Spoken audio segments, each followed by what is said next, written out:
Principles and the qualities in selecting a spouse in Islam. We discussed the command to choose the honorable, pious woman with conviction. Then we shifted to the second quality, which is beauty.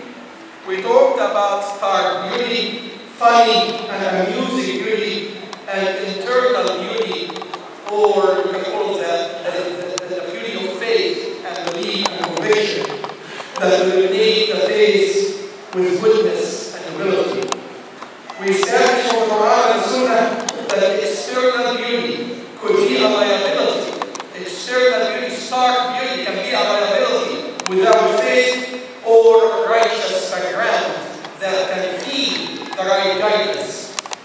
Beauty of faith, the internal beauty, beautify and enrich the external appearance, giving its owner, man or woman, charm, nobility, and attraction relative to what is acquired of the virtue of faith. So what is acquired of the virtue of faith, of piety, goodness, good manners, piety is what actually important and you look for, which will reflect on the outside beauty. Among the enjoyment of earthly life, which the side natural desire and want is to have the blessings of a beautiful, honorable, pious woman in your life. Imam al-Bukhari and Ibn Asakir narrated on the Rasul Ibn Abbas, we got the peace with him, and Al-Hasan, that the Prophet Muhammad, peace be upon him, said, if a man marry a woman for her faith and beauty, that will be a fulfillment of a natural desire, needs, and wants. When you are blessed to have that pious woman, that faithful woman, with beauty, that's like the icing on the cake. That actually will be enriching your wants and needs and natural desire. My dear brothers and sisters, alongside faith and beauty, among the quality in selecting a spouse, which the Prophet Muhammad, peace be upon him, mentioned, is the honorable family, ancestry, and background. That materializing woman comes from an honorable origin, either by belonging to honorable parents and grandparents, or actually belong to the righteous, the pious, or the scholar, some the people with goodness, the people who are knowledgeable of the faith. It is said that if you want to marry a woman, then look and inspect her father and her brother. Imam Ibn Majah and Al-Hakim narrated from Rasul Aisha, because we read with her, that the Prophet Muhammad, peace be upon him, said, choose the best spouse for the sake of your offspring. It's not when you choose a spouse, you are just putting your priority. You have to think of your offspring. You have to think of the generation that will come out of that marriage and out of that small Muslim family. And the Prophet Muhammad, peace be upon him, that made that clear, saying, choose the best spouse for the sake of your offspring and marry her who qualify in goodness of family, ancestry, and background, and encourage others to marry them. Imam Ibn Jawzi made beautiful words and command to all of us. He said, it is well known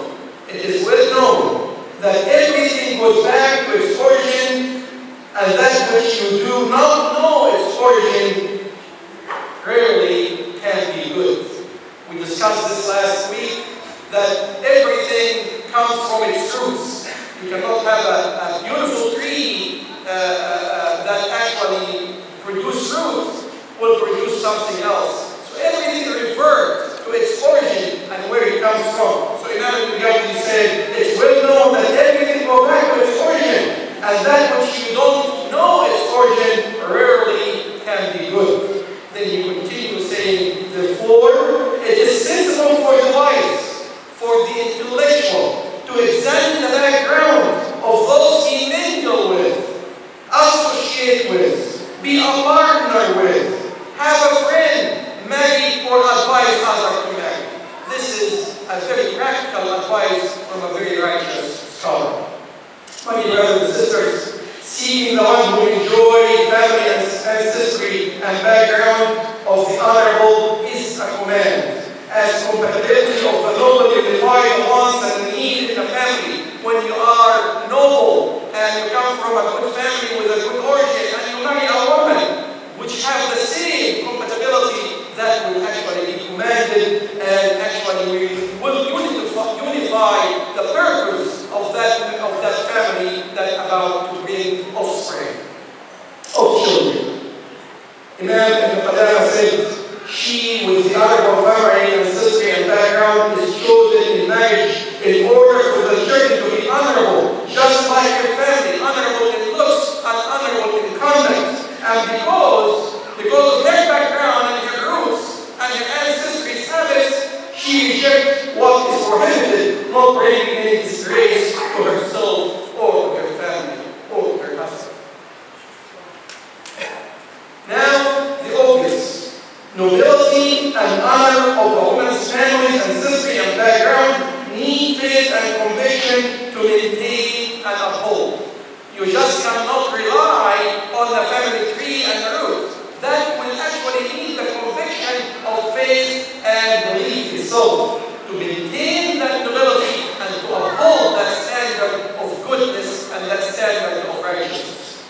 The honorable without belief may slip and fall, bringing dishonor to her spouse, not paying any attention to her family nobility and what is mandate of goodness and sincerity. Without the faith, without the strong belief, that honor can be actually slipped and fall and forgotten. It is clear and obvious. Those who enjoy and claim family honor, those who enjoy and claim family honor and nobility, even the honor of belonging to the offspring of Muhammad, peace be upon him, only beautify and validate that blessings with obedience, best of manner, knowledge, and piety. So those who claim to be even associated and from the offspring of the Prophet Muhammad, peace be upon him, have to validate that honor by piety, by goodness, by best of manners.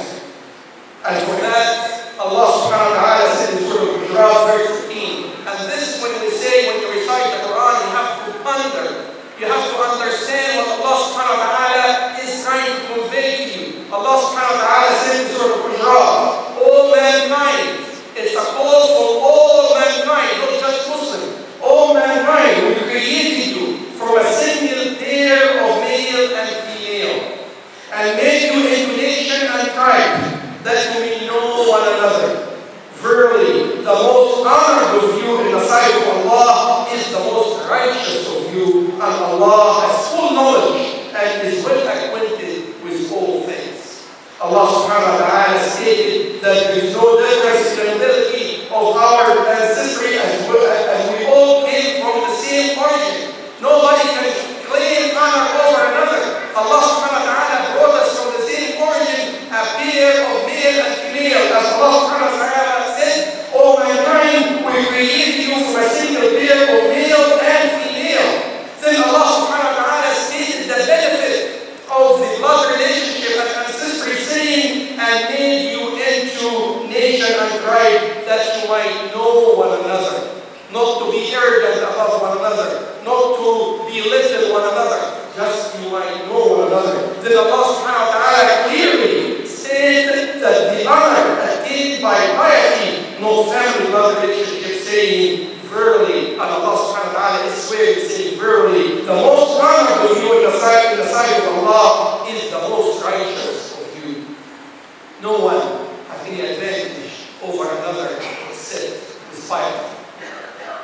The Prophet Muhammad, peace be upon him, stated the same guidance as the Tabarani narrated on the authority of Aisha, that the Prophet Muhammad, peace be upon him, said, nothing will increase or decrease anyone's honor with me except piety.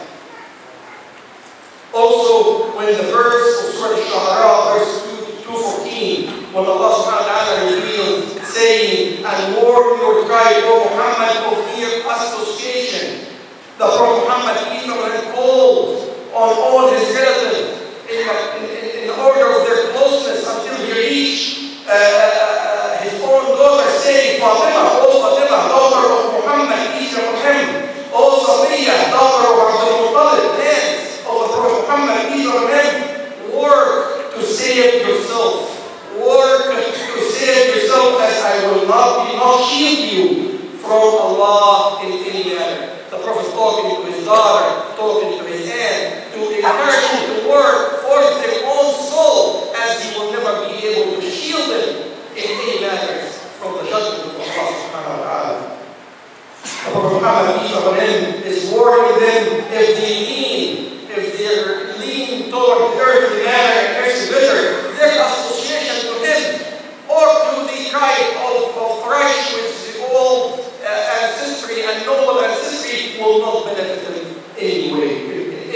way, or shape, or form. My dear brothers and sisters, with this understanding, the majority of the scholars from Al-Malikiyyah and Al-Shafi'iyyah and others consider compatibility of faith and manners overshadow and outshine family compatibility of ancestry and background. That's what the majority of the scholars say, that the compatibility of faith is more important, will outshine any nobility and any family ancestry goodness. Imam Malik and Al-Bayhaqi agreed that Umar ibn Khattab, when he got pleased with him, said, generosity of the believer is his piety. He is making some guidance, some correction to some of the misconception that the common would have. Umar ibn Khattab, in his foresight, saying, generosity of the believer is his piety. His faith is his family nobility and honor, and his goodness is his manner. So you cannot claim goodness if you don't have good manners. You cannot claim honor if you don't have faith. And you cannot claim being generous if you are not biased in what you do with generosity. The same guidance was given by the Prophet Muhammad, peace be upon him, as it was narrated in the Muslim and Sahih and also in Abi Hurairah, and we got pleased with him. So the Prophet Muhammad, peace be upon him, gives the same guidance. Generosity is what produces abundance of benefit and help. That is the real generosity, not what the common know of actual excess of spending to show off. That is not generosity. If generosity does not cause help and goodness, don't consider it generosity whatsoever. So the generosity is what produces abundance of benefit and help, not what is known of excess spending to show off. And that is why it is defined as piety. Umar ibn Khattab said, pleased with him, when he said, faith is family honor, indicated that the fine family nobility and honor in reality belong to those who have faith in practice. Not just to claim that you are a Muslim, but to actually put your Islam and the guidance of Islam and the guidance of the Prophet Muhammad, peace be upon him, in every deed and every action, in public and in secret. Whoever has father that possesses strong faith is the real honor and outshine having a disbelieving father, regardless of his family ancestry and background. The honor of association, my dear brothers and sisters, is to faith, is to belief, is to conviction, not to family background and honor and ability. We can see, my brothers and sisters, in marriage, the issue of compatibility of ancestry and the bloodline always go back to faith, righteousness, and piety. Imam Malik expressed his thought, as was narrated by Imam Ibn Qasim, that he said, if a father of a divorced woman or a woman who was married before, if he refused to marry her to a man which is lesser in honor and worthy than him, but is compatible and solid in faith, let the one in charge marry him. Let him not listen to the father or anyone who have the custody of that woman if she accepted that man and if he was solid and proper in his faith. That's what we just said. It all comes back to faith, to the compatibility of faith and honor, not it comes at the second in line. Young men and women seek a spouse from an honorable house that is rooted in the practice and connection to faith and conviction of the Creator, Allah subhanahu wa ta'ala, the Creator of the heaven and earth. And if it was not, if that house who has the honor was not connected to faith and the belief in Allah subhanahu wa ta'ala, then look somewhere else and may Allah subhanahu wa ta'ala compensate you and give you what you are looking for. And inshallah we'll continue next the same subject as our Imam illuminate our conscience, guiding our young men and women in building a strong Muslim family, a strong Muslim society, one family